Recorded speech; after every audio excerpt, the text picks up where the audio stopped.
হুজুর যাবো না, আমি গরিব মানুষ, অসহায় মানুষ। আমি নিজে এত ঠান্ডা কষ্ট করে আমি রয়েছি। সেনাপতি, হুজুর, এটা তো মিথ্যে। এটা আমি কখনোই মানবো না। এটা সারা রাত লাইটের আলো দেখে এই তো আগুন তাপাইয়াছেন, এটা তো পানিতে রয়েছে না। এটা কিভাবে হলো?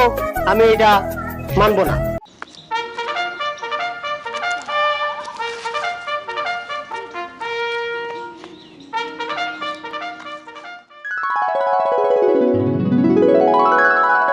হোশিয়ার হোশিয়ার হোশিয়ার, কাটাউড়া কালা বাদশা হাজির হচ্ছে।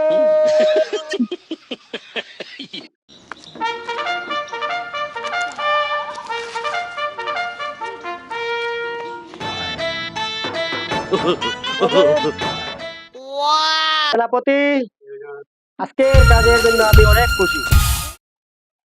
এখন আমার বাড়ির সামনে যে কালা দিঘি আছে, ঠান্ডা পানি, যে 10 ঘন্টা থাকতে পারবে উনাকে আমি একটা পুরস্কার দিব।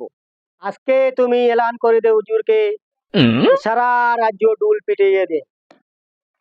যে ব্যক্তি পারবে উনাকে আমি পুরস্কার দিব। জি হুজুর, আমি আজকে ওনাকে জানিয়ে দেব।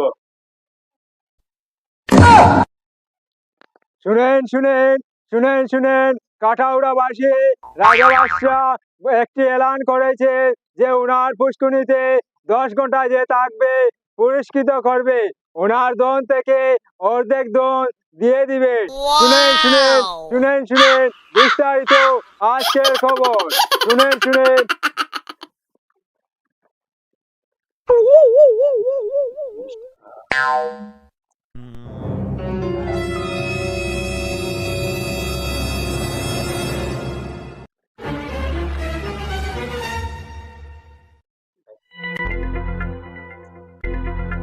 এটা হচ্ছে আমাদের কালাবাসার এরিয়ার একটি পুষ্করিণী।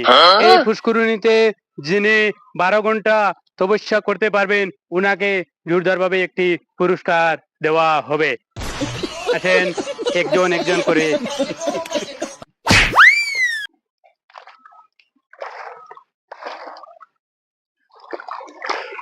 আমি তোর পুরস্কার না রে বাবা, তোর রাজা কঠিন কঠিন তা দিতে মরবার জায়গা। তোমরা যাই যেত ঠান্ডা বানি রে বাবা।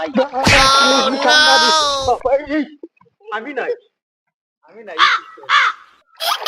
ভাই আমার খাওয়া মারি আমিও নাই রে। তবে দেখা গেল আপনি থাকতে পারবেন। আমি 12 ঘন্টা পরে আপনাকে নিয়ে যাওয়ার জন্য আসবো। আমি প্রস্তুত আছি। আর আপনাকে ডিউটি দেওয়ার জন্য আমি এখানে একজন লোক রেখে যাব।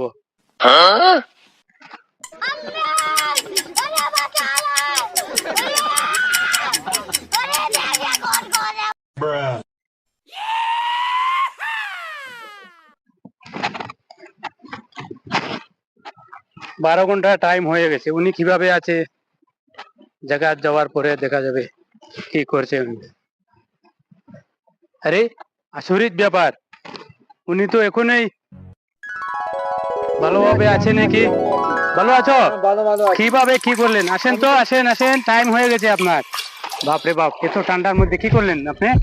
আমি আছি, আমি খুবই সুস্থ আছি।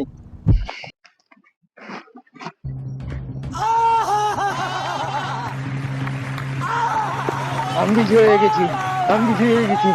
আজকে আমি খুশি আছি, আজকে আমি বিজয় হয়ে গেছি।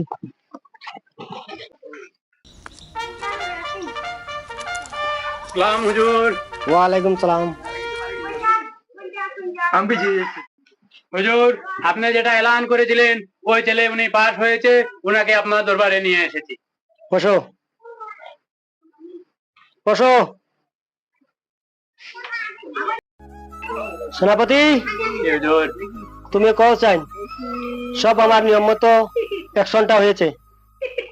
হুজুর উনি সামনে আছে, উনাকে আপনি নিজেই জিজ্ঞাসা করতে পারেন। হুজুর যাবো না, আমি গরিব মানুষ, অসহায় মানুষ। আমি নিজে এত ঠান্ডা কষ্ট করে আমি রয়েছি। আপনার অনুমতি পালন করেছি, আপনার সেবায় আমি যোগ্য হয়েছি, এটাই আমার স্বার্থ। আপনি যদি আরো বলতেন আমি আরো 2 দিন থেকে যেতাম। তুমি অত সময় কিভাবে থাকলেন? এত ঠান্ডার মধ্যে?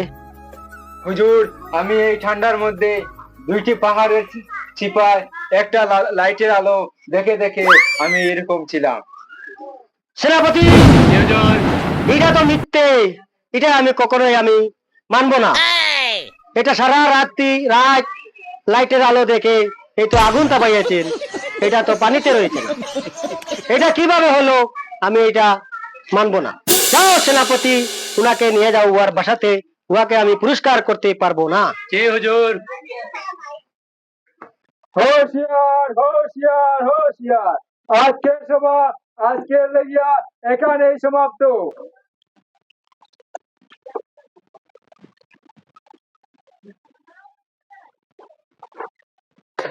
হ্যাঁ, তিস্কা আজকে 3 দিন হয়ে গেল, সেনাপতি আইলো না। হ্যাঁ, আমি কিছু বুঝতে পারি নাই। ওনাকে আমি পাঠাইলাম, নিয়ে আসি নাই। এখন আমার সেনাপতির কুজে আমার বাইরেতে লাগবে।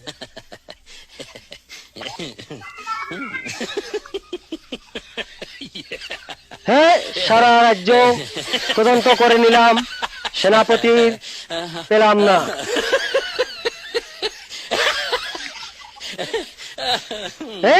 এই তো আমার সেনাপতি পায়ে গেছি। এ গাছের আগায় তসলা বান্ধে কি করি চিত্রি জানি। জি হুজুর। কি গাছের আগায় তসলা কি? হে সেনাপতি, আমার রাজ্যে প্রবলেম হয়েছে, তুমি এখানে কি করেছো? হুজুর, আমি তো আপনার কথা মতে চলছি হুজুর। এই তুমি কি কও? তুমি আমার কথা মতে চলছো? আমার তো কোনো কথার দাম নাই তোমার কাছে। আজকে 3 দিন হয়ে গেল, তোমার কোনো খোঁজ খবর নাই। হুজুর, আপনি ঠিকই বলেছেন, আমার 3 দিন হয়ে গেছে যাই নাই। আপনি নিজে দেখতেছেন এখানে আমি ব্যস্ত আছি হুজুর। সেনাপতি, হুজুর। তুমি কি তোমার ব্যস্ততা দেখাও এখানে? তুমি গাছের আগায় তসলা বান্ধে কি করেছো এখানে? হুজুর, এখানে গাছের আগায় চলতা বন্ধে আমি খাবার বানিয়েছি, যখন হবে হওয়ার পরে খাবার খায়ে আমি আপনার দরবারে হাজির হব হুজুর। হ্যাঁ সেনাপতি, এটা সম্ভব? অসম্ভব ব্যাপার এটা। তুমি গাছের আগায় তসলা বান্ধে নিচে আগুন দিয়েছো, উপরে আগুন লাগবে? আর হুজুর, এটা কেন সম্ভব হবে না? উনি যদি এত দূরে এত ঠান্ডায় পুষ্করিণীতে 10 ঘন্টা কেটে দিয়েছে সামান্য একটা লাইটের প্রকাশে, উনি যদি জীবিত এবং সুস্থ রয়েছে, তাহলে আমার বাচ্চা খাবার কেন হবে না? এটা ফয়সালা আপনি করে দেন হুজুর। সেনাপতি, আমি বুঝতে পেরেছি আমার একটা ভুল হয়ে গেছি। তুমি আজকে আমার চোখটা খুলে দিছো, তুমি এত বড় বুদ্ধির কাজ করেছো। হুজুর, আমাকে মাফ করে দিবেন। আমি বাস্তব আপনাকে দেখানোর জন্য এবং বোঝানোর জন্য এটা করেছি। সেনাপতি, তুমি আর আমাকে শর্মিন্দা করবেন না। চলেন এখন আমার রাজ দরবারে।